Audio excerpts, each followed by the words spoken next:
Hello and good morning dear students. This is second part of chapter 2 sectors of Indian economy. इसमें पहला topic आपका है historical changes in sectors.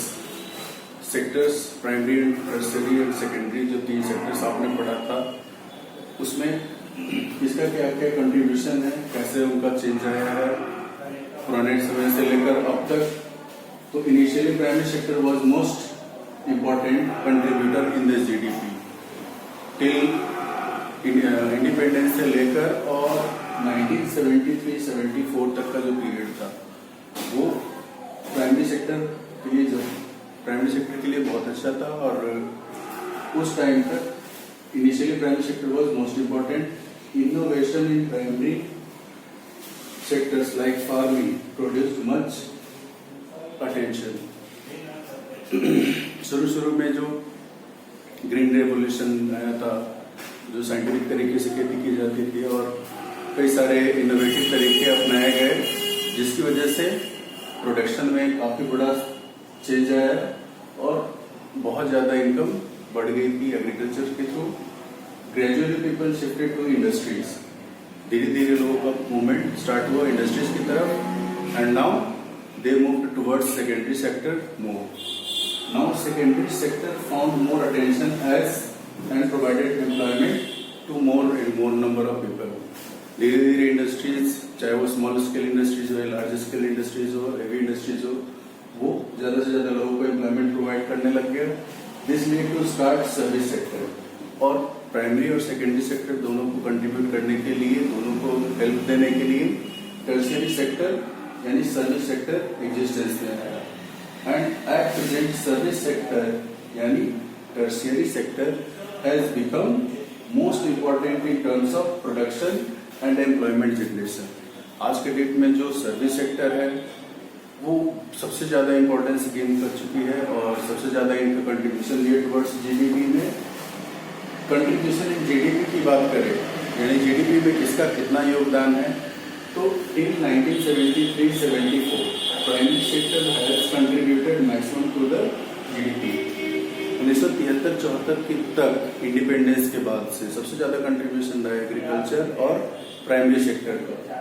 But in 2013-14 tertiary sector has contributed most in GDP.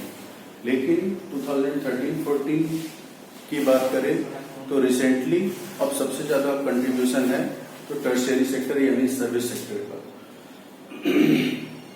What are the factors behind the shift? इस shift के, इस change के, इस परिवर्तन के पीछे क्या कारण थे? तो development of primary, agro and secondary sector led to development of tertiary sector. Primary और सेकेंडरी सेक्टर में जो डेवलपमेंट हुआ उसको कंट्रीब्यूट करने के लिए, उसको हेल्प करने के लिए टर्शियरी सेक्टर बहुत जल्दी से डेवलप हुए. And great development in two sectors, liberalization of economy provided boom in service sector. और इन दोनों सेक्टर के डेवलपमेंट से और साथ ही साथ इंडिया में लिबरलाइजेशन को स्टार्ट किया गया था यानी फॉरेन कंपनीज, फॉरेन इन्वेस्टर्स का आना शुरू हुआ जिसकी वजह से सर्विस सेक्टर को बहुत काफी ज्यादा प्रोत्साहन मिला. इस वजह से प्राइमरी सेक्टर से लोगों का ज्यादा से ज्यादा मूवमेंट सेकेंडरी और टर्शियरी सेक्टर की तरफ होने लग गया. Where are the most people employed? कौन सा सेक्टर है जो ज्यादा से ज्यादा लोगों को एम्प्लॉयड करता है? तो till 1973 40% of GDP came from primary sector. 1973-74 तक जो जीडीपी का एक बड़ा सा हिस्सा था 40% वो आता था प्राइमरी सेक्टर यानी एग्रीकल्चर से और एग्रो इंडस्ट्रीज से. Secondary sector 12% and tertiary sector contributed 48% towards GDP.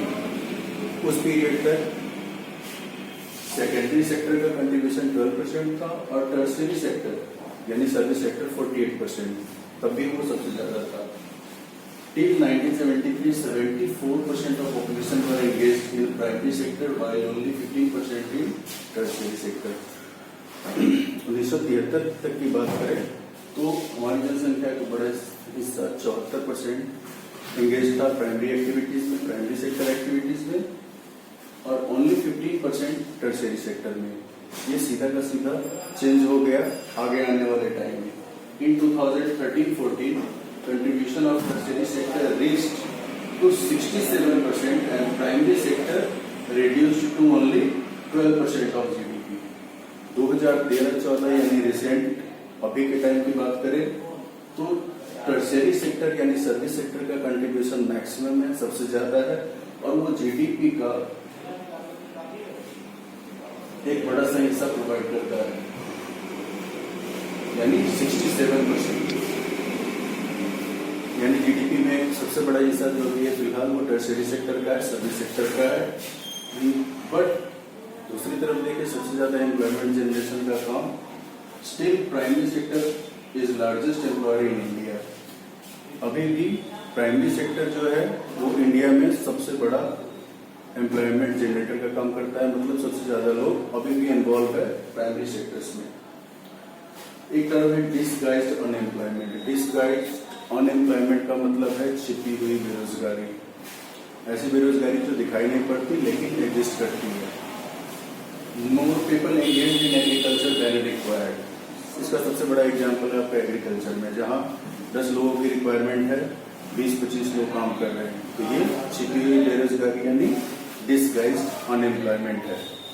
Many industries still employ more people than required. बहुत सारी ऐसी इंडस्ट्रीज भी है जहां जितनी रिक्वायरमेंट है उससे कई गुना ज्यादा लोग काम कर रहे हैं। तो ये सब वेस्ट ऑफ मैन पावर और वेस्ट ऑफ रिसोर्स है। Tertiary sector has list number of disguised unemployment. Tertiary sector यानी सर्विस सेक्टर वो सेक्टर है जहां सबसे कम नंबर है ऑन डिसगाइज्ड अनएम्प्लॉयमेंट यानी छिपी हुई बेरोजगारी की। चलिए फिलहाल बस ये 3 टॉपिक है जो आपको कवर करना है। Rest we will talk later. Thank you.